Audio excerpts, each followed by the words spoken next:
Hey everyone, it's me, T, and today the video, I was kind of questioning what it's about. It is about how it took me 3 days to raise up my desk about 3 inches, but it's also a little bit more than that. So let's just get into it. So what really jump-started this project actually is that my chair wouldn't fit underneath my desk, and I'm just kind of anal enough that I needed to fix it.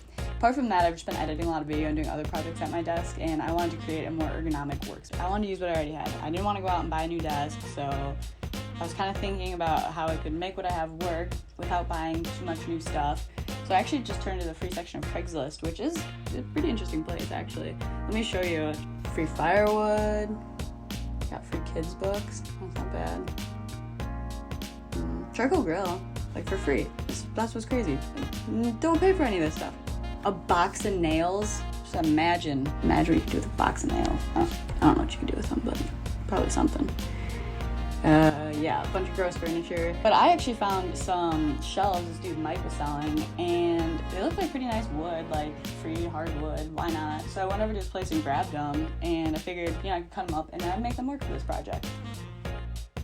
First thing I had to do was just get everything off of my desk, which is kind of a lot. There's a lot of cords going on. And then I just started taking it apart. It's pretty easy. It's all just like a bunch of screws holding it together.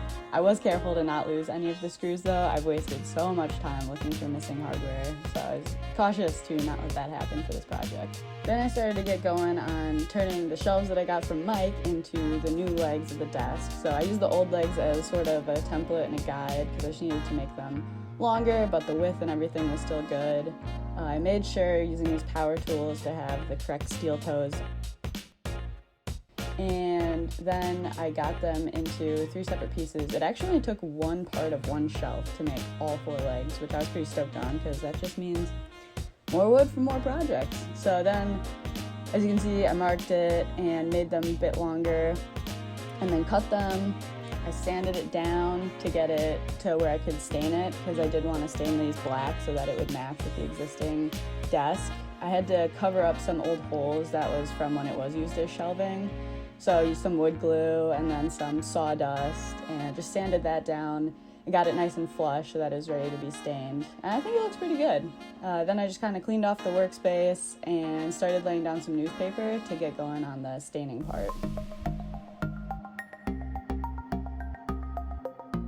And speaking of stain, BAM!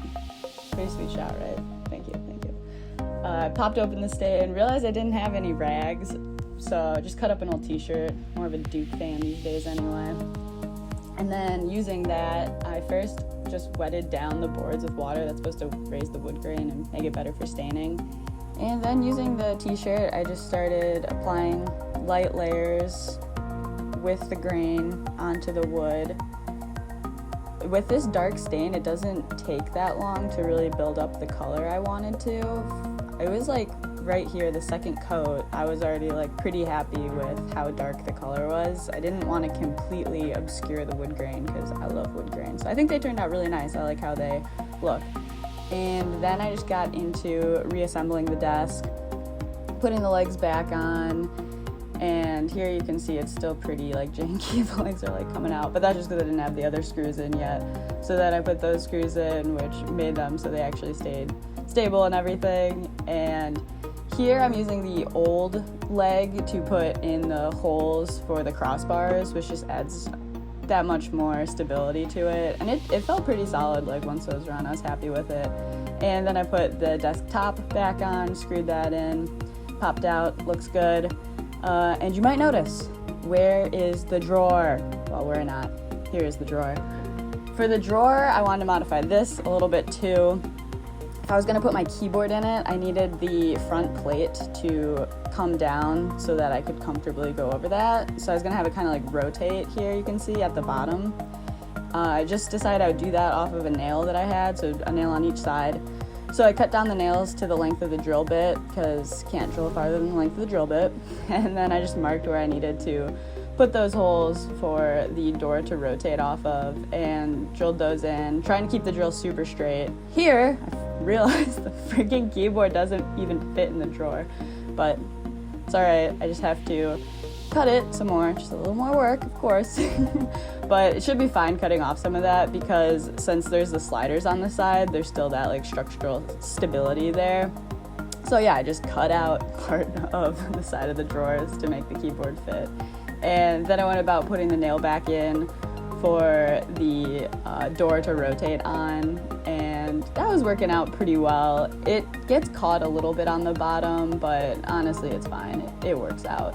Now I just needed a way to make sure that the door would stay closed when I wanted it to, so I'm just gonna use some magnets. Magnets, how do they work? And put those into the faceplate, and then they'll attach to something on the rest of the drawer. So I started drilling some holes for where the magnets needed to go, but even with the biggest drill bit, the magnets still wouldn't fit. So I decided to just use brute force, and I hammered them in to the faceplate. I had the towel down to just try to not totally ruin the front of it, and then there was still some damage, so I just filled that in with a Sharpie, and the Sharpie does a pretty good job. It matched pretty well, especially when I gave it a little wipe. Then I just needed something for that magnet to I guess. So I used just a nail on either side, and then put the keyboard in and everything, and you can see it works really well. And like, look at that, I can type. Awesome. Door closes, and then I just had to put the drawer back onto the desk and give her a little test, and everything seemed to be working out. I'm pretty happy with it at this point. Doesn't look like it was made with stuff I got for free on Craigslist. Then I just put everything back onto the desk, all my cords back, and oof, right here, look at that determination. Got it all going, and there we go. All right, so there you have it. I have a desk that I can put my chair underneath. I have my monitor at eye level, as they say you should ergonomically. I have my little keyboard coming out. Quick brown fox jumps over a lazy dog. Type all the letters. What do I really expect out of this? Do I expect most people to go out and like recreate this? No. I mean, most people probably don't need to raise their desk 3 inches, and most people probably don't want to spend 3 days doing it. But what I want to show is just how you can do these things, how you can take the things that you already own and take over ownership of them and just make them what you want. You don't always have to go out and buy a new thing if something's not working for you. There are ways to make it work that are infinitely more sustainable than always going out and buying another freaking product and throwing your old stuff in a landfill. So shop used, maintain what you have, fix up what you have, change what you have, and just think about that. If there's stuff in your life that's not working for you right now, how can you change it? But anyway, thanks so much for watching. I really do hope you enjoyed the video, and I hope y'all are staying well.